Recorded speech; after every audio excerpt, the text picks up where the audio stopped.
In this guide, I'm going to show you guys how to change DNS server on Windows 11 PC or laptop. Let's get started. First, click on the search icon. Over there, type in settings and launch it. Now here, navigate to the section network and internet. Select the connection you are using, either Wi-Fi or Ethernet. Once inside, find the option labeled DNS server assignment and click edit on the right side. Change the setting from automatic to manual. Then enable IPv4. Next, open a web browser and search for Google DNS. Get started, or choose another DNS provider if you prefer.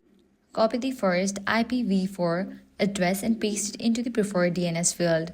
Then copy the second address and paste it into the alternate DNS field. If you want to use IPv6 as well, you can copy and paste the IPv6 addresses into the corresponding fields. Once everything is entered, click Save. Your DNS server will now be updated on a Windows 11 device.